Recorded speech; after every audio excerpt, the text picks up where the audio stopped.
My name is Rory Levitt, and I did my senior project on the Future Titans Youth Football Camp. And camp is a part of coaching, which I will get into further.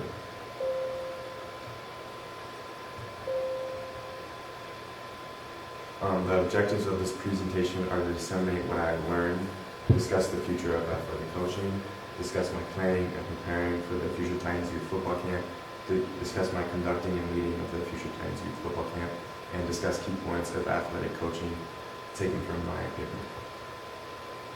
Do you know what it takes to be an athletic coach? Do you have what it takes to be an athletic coach? According to the U.S. Bureau of Labor Statistics, employment of coaches and scouts are expected to grow 26% between 2020 and 2030, faster than the average for all occupations. But finding coaches to fill these positions will be challenging, as the background of a coach is complex and their scope of work is further complex.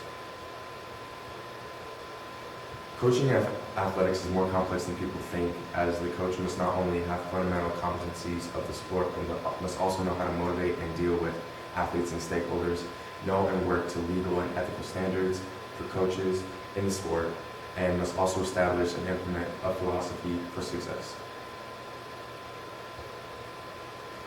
Before the camp and before this class started, I worked with my project mentor and football coach, Bridger. We planned camp dates, finalized the camp title, determined the makeup of the camp, age, time frame, etc.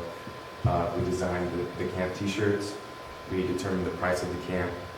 We designed and marketed the camp. And then we designed and tested the camp online registration with a release of liability acknowledgement. Here are some examples of me doing the online registration and getting the word out online to all the parents, and getting the t-shirts ready and making the online flyer.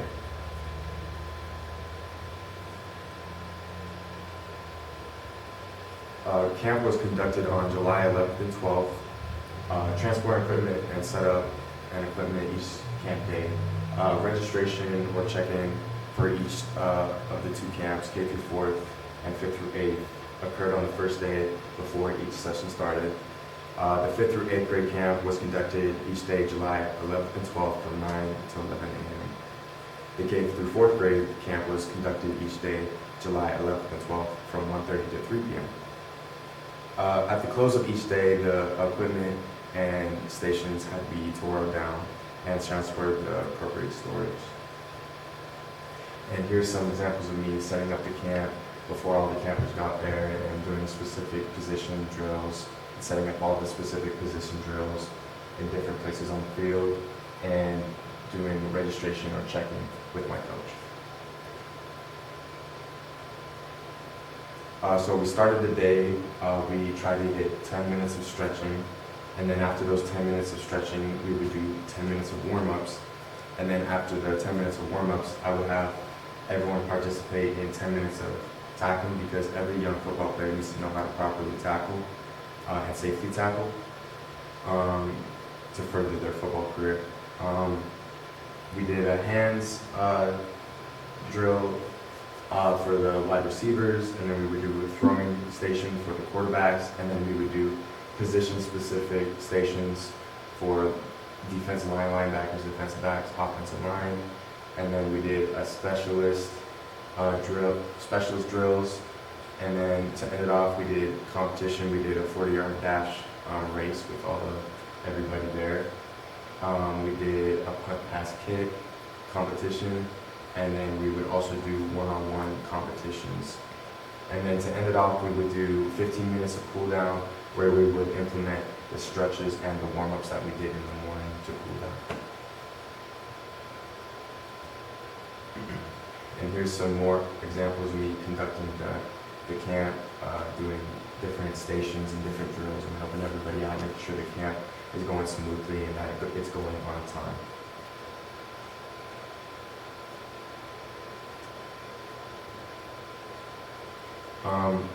Approximately 150 campers in total among both camps, and we made over $9,000 for the Thunder Ridge football program, so it was very successful. Coaches often have some understanding of kinesiology, nutrition, and fitness, physical education, sports medicine, legal and ethical standards, and basics of psychology and motivation. The athletic coach motivates their team to perform on and off the field. Sports science research reveals that making playing sports fun is the most universal and motivational factor in sports, and it crosses all sports and demographics. For the athletic coach, the motivational factor of fun is what sustains and moves their athletic program forward. There are 11 fun factors. 1 is trying hard, working hard, doing your best. 2 is positive team dynamics of playing well together. 3 is positive coaching. 4 is learning and improving. 5 is playing against teams of equal match. 6 is practice is well organized. 7 is team camaraderie. 8 is mental positivity towards winning. 9 is game time support. And then 10 is team support. And then 11 is swag with team uniforms, clothing, and equipment, and all that. So coaches have important legal and ethical obligations to their employees, schools, other stakeholders, and their athletes. Athletic coaching requires conduct and behavior that is legal in nature. Appropriate and successful codes of conduct and behavior of the athletic coach is recommended for athletic coaches. Coaches need to have a winning philosophy to be successful.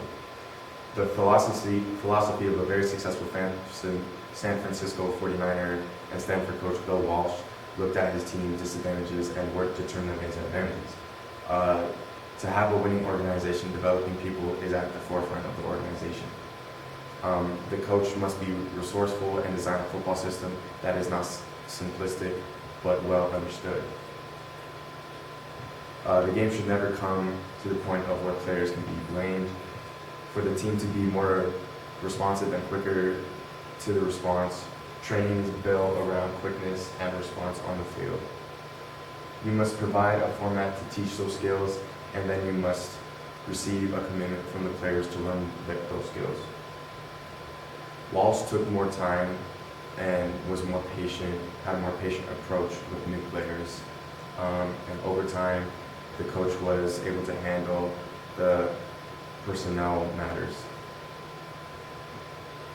Coaching athletics is more complex than people think, as the coach must not only have fundamental competencies of the sport, but must also know how to motivate and deal with their athletes and stakeholders, know and work to legal and ethical standards for coaches in the sport, and must establish and implement a philosophy for success. I have seen so much more than that disseminated, and see that there is so much more to understand in coaching, particularly the daily lives and stress of the position and the family impacts. With this presentation, I have discussed what I have learned regarding my research of athletic coaching and my planning, preparing for, and conducting the Future Titans Youth Football Camp. And these are my sources.